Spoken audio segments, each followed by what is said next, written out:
Greetings, gentle viewers. I'm George from Ireland.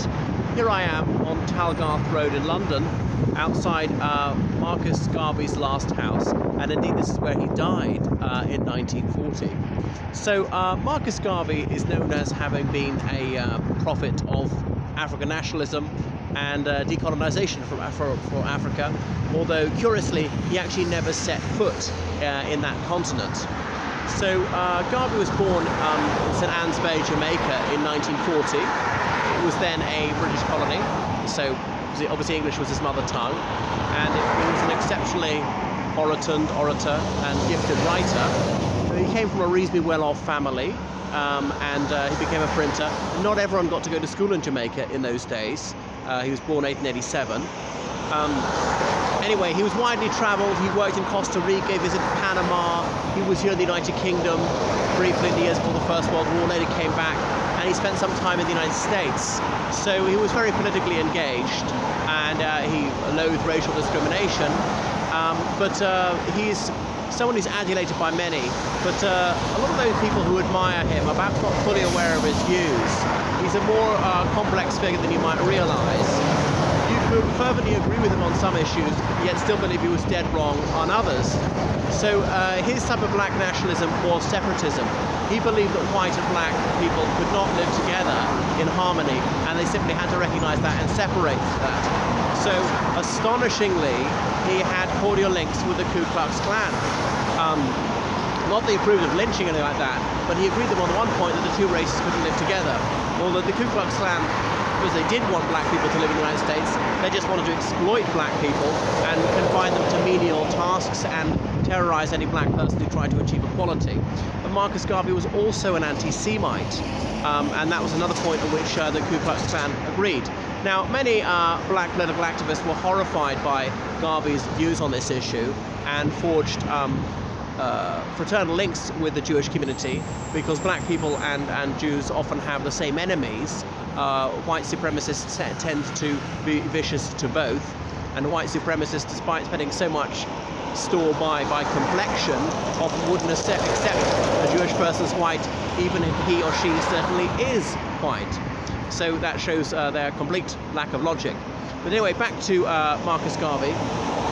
He founded the Universal Negro Improvement Association, and he was concerned about the plight of black people, not just in the Caribbean or the United States, but throughout the world, particularly in Africa. Remember, at this time, all but 2 countries in Africa were colonies of European countries. Only Liberia was independent, though it was effectively under the thumb of the United States, and Abyssinia, we now call it Ethiopia. So he rejected Marxism. He certainly believed in capitalism. So he didn't go along with the intellectual fads of the day, because many other black nationalists were socialists, even communists, but he was not. So he was unusual. He certainly thought for himself. Rather than eccentric figure, he founded the Black Star Line, as in a passenger ship company. But he was eventually convicted of mail fraud in the United States and had to serve 2 years in an Atlanta prison. Now, some people say these were trumped-up charges. He was persecuted for his political opinions. He represented too much of a threat to the white establishment, and he blamed Jewish people, saying they'd conspired against him on account of his anti-Semitic prejudices. And so some Jamaican politicians in more recent years have asked the United States to look into his case and see whether he can be posthumously exonerated. Anyway, having served his sentence, he was set at liberty, but deported back to his native country. Anyway, so he received a hero's welcome, and people donated to him very generously. He lived in quite some style. So he wanted all African countries to break away from European rule and to unite into one gigantic country for the whole continent, and thought that black people should probably leave the Antilles and return to their ancestral homeland. But not everyone in the Caribbean agreed with him. They'd obviously done so much to build up that part of the world, to develop the economy, and should they not enjoy the fruits of their labour there? Anyhow, so he declared himself first provisional president of Africa, and took himself very seriously in this. Had these rather extravagant uniforms for himself run up with gold braid, epaulettes, piping and all the rest of it. wearing a cocked hat complete with plumes of I don't even know which of our feathered friends. So some people he cut a ridiculous figure. His enemies were legion, and some people considered himself an egomaniac. But he said, well, in order to be regarded as a proper country, we've got to have a president who looks the part. Now, we had no democratic legitimacy for this, but then somebody's got to do it. We've got to start somewhere, otherwise it's never going to happen. That was his argument. And who but him? Well, he certainly didn't lack for self-assurance or ambition or zeal. Anyway, he came here to London in the late 1930s, and he was aghast at the Italian invasion of Abyssinia.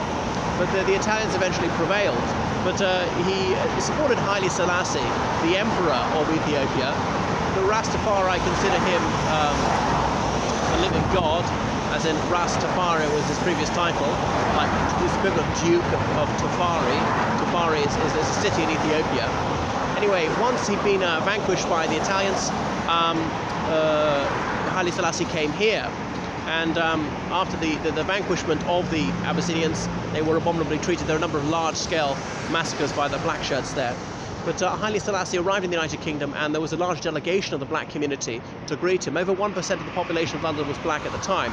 So Marcus Garvey wanted to greet this man, and he'd begun to lambast Haile Selassie towards the end of the conflict for his ineptitude, for his ill-preparedness in view of the coming Italian aggression. But he was rebuffed by the emperor, who refused to make his acquaintance. So Garvey took that very badly and became totally against him. And then he pointed out what the Italians had been saying, that Haile Selassie had permitted slavery. So there should be no idol for the African nationalist movement. Anyway, so Garvey continued living here around the corner from the offices of the United Negro Improvement Association, printing his newspaper, The Black Man, regularly haranguing the crowds at Speaker's Corner, other locations. He once addressed a multitude at Royal Albert Hall. So he was a splendid and spellbinding orator with a deep, rich bass voice, and could speak in a stentorian volume. Anyway, so he had a stroke here, and he died here in the presence of his wife. He was a Christian of the Catholic denomination, had thought about creating an indigenously African religion. Anyway, when he died, he was initially interred at Kensal Green Cemetery in a Catholic vault. But his body was exhumed in the 60s and repatriated to Jamaica, declared National Hero of Jamaica.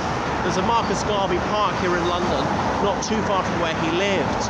So he is an inspiring figure to many to this day, despite his manifold shortcomings.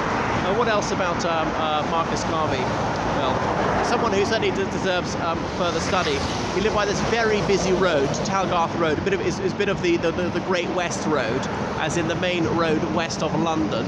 Obviously, that way is west, that's going out. The ones you're seeing are coming in. The traffic lights have just changed. So that is him, probably the father of Pan-Africanism. A very complicated and a very fascinating figure. Well, that's enough from me. Please support me on Patreon or PayPal. PayPal at georgecallahan79@gmail.com. Or follow me on Instagram or Twitter, on Facebook, and book lessons online with me in history and politics, religious studies, French law, things like that. And choose me as your tour guide in London. All right, toodaloo everyone.